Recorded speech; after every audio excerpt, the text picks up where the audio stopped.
Hello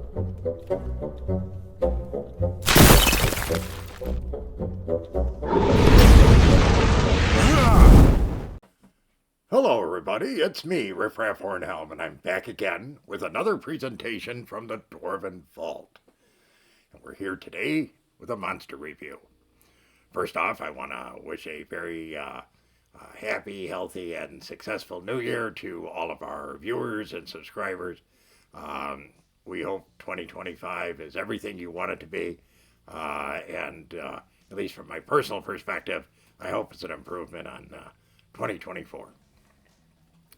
So today's monster review is with a very powerful and strong creature, one that's been represented in many ways in many different formats, from books and movies and shows, and that is the genie, or the djinn. Now, once again, remember that this is from the original Monster Manual for use with basic Dungeons & Dragons and advanced Dungeons & Dragons, or what's typically called 1E today. Just remember that this is a djinn, and as such is what's showing in the Monster Manual. It often bears very little resemblance to what you hear about from mythology and folklore. So, the djinn, the genie. What a wonderful creature. They're extremely rare. You only run into one of them at a time. They're very large creatures. They stand about 10.5 feet tall. They are a powerful creature with 7+3 hit dice and a armor class of 4. And they're very capable in what they do, though they only have one physical attack, and that attack does 2 to 16 points of damage, unless it's a noble djinn, in which case it's 3 to 24. Now, the noble djinn, we'll just get that out of the way right here at the start, is only a 1% chance of having these appear if you're looking at them as being a wandering, or just creating one as a creature in a dungeon. The noble djinn is the kind that can grant you 3 wishes. So if you run into a noble djinn, that's a possibility. These are good creatures. They're not evil in any way. And like I said, they're fairly powerful. 7+3 hit dice. They have a number of magical abilities and special effects. A number is a heck of a lot in this case. But they're not very well known for fighting physically, and we'll explain more about that as we go. They are from the elemental plane of air, but they can travel astrally as well as on their own plane, and of course, most important to us, the prime material plane. Now, because they help good, they can pretty much go wherever. You can run into these in any kind of environment. Though clearly being a creature of the air, it is most likely to be outdoors somewhere, and is not likely to be in a heavy populated area. Now, these are really fascinating creatures. They really are. They're not as fast as a human on the ground, but once again, they're from the plane of air. So they only move about 2/3 as fast as a human in the same distance if they're moving on the ground. But they can fly, and that's their preferred method of locomotion, and they can fly at about twice the rate that a human can normally move.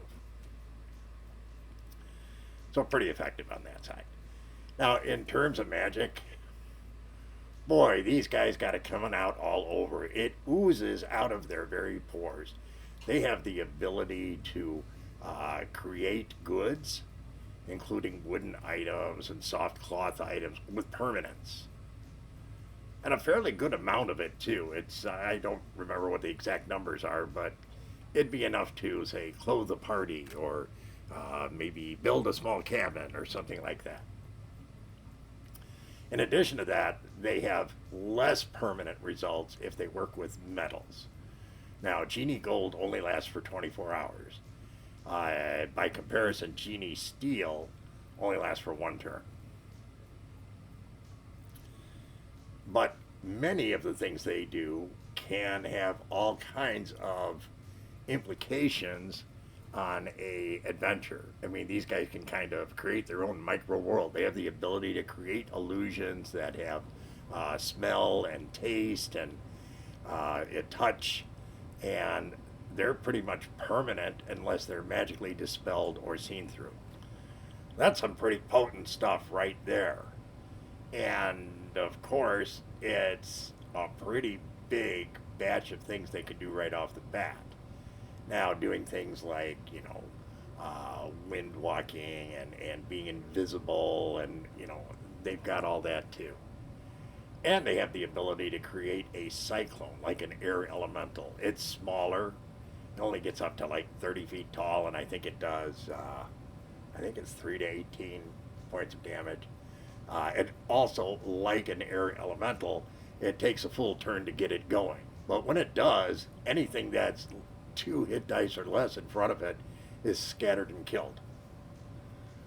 That's a pretty nice ability to have right there, too. And because they are good, they're out to help good people, or good adventurers in this case.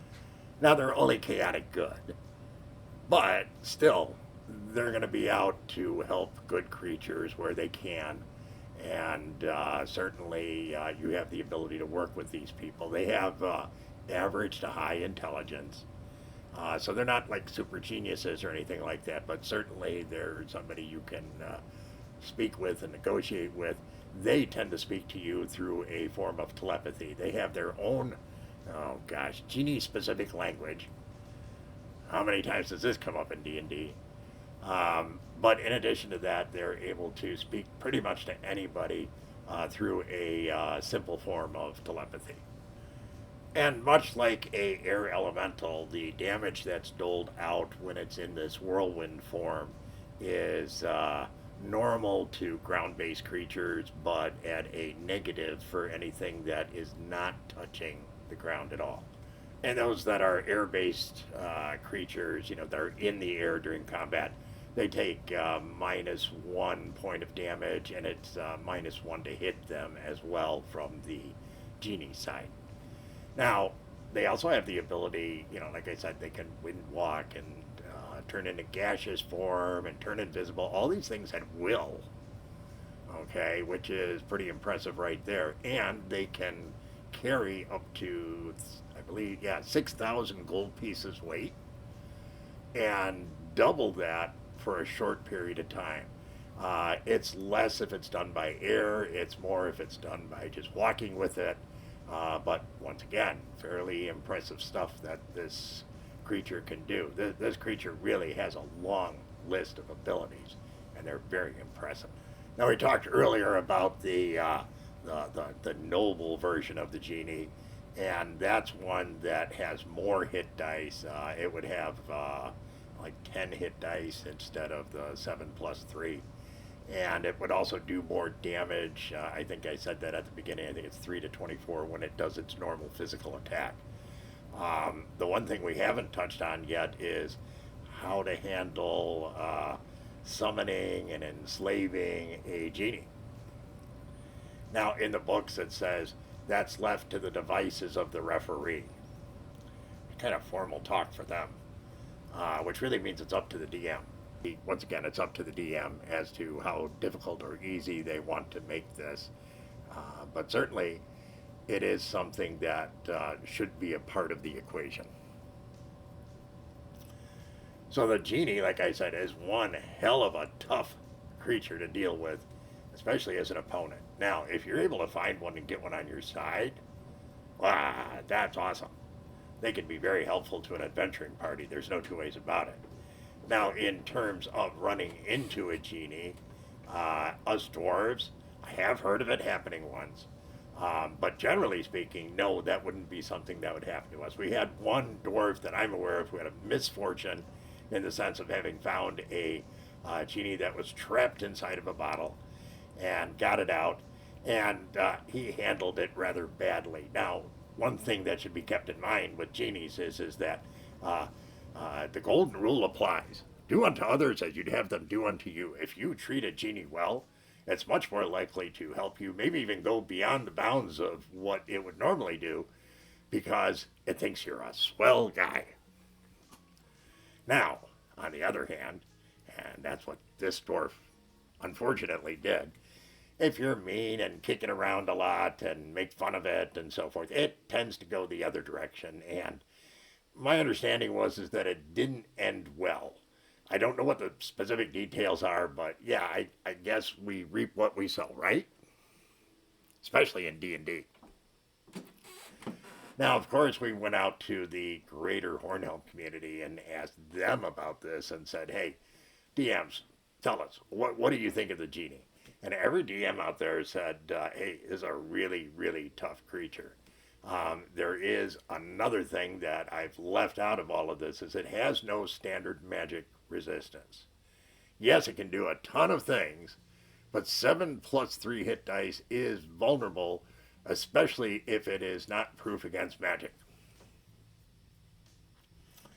So, and I agree with what the DMs came back with on this. They only gave it a 5.5. To me, it was a 5 to a 6, somewhere in that range. Now, you'd think with everything I said that this can do, that it would be ranked higher. It depends on how you want to look at that, because certainly when we talked to the players out there, they thought it was more like a 7. And the reasoning behind that was is that, they always provided so much help when we had one as an ally. Okay, I get it, and that makes some sense to me. But in actual terms, these are not that tough of a fighting creature. They're a useful creature, but they are certainly vulnerable to both regular weapons and just regular magic. So keep that in mind. So like I said, from the DMs, 5 to a 6, the players tended to go with a 7. It is what it is. So this is a creature that can inject an awful lot of fun into an adventuring scenario. Because of its ability to create illusions that appear to be real, because of the ability for it to create goods and even tempt creatures with things like gold and whatnot, and to have enough intelligence to be able to treat with everybody, but not take advantage of them because they're not super intelligent. This is a really fun creature within the context of the original Dungeons & Dragons to use. From a DM standpoint, highly recommended. I don't know of any player who's had a real bad experience with these. Now, there are other things out there, and we'll talk about those in other reviews that are kind of like the Nasty Gram version of this one. But the genie on its own is definitely a friendly and helpful soul who has an awful lot to offer an adventuring party. If you have the opportunity to cut a deal with one when you're on an adventure, you should make every effort to do so. So that, my friends, is the genie. We hope you found this interesting, amusing, entertaining, all that kind of good stuff. If you did, please be so kind as to leave us a like. Consider subscribing if you haven't. Share with your friends. Drop us a comment. But by all means, come back and see us again real soon. Thank you so much for your kind support. Take care, everyone, and remember, dwarves rock!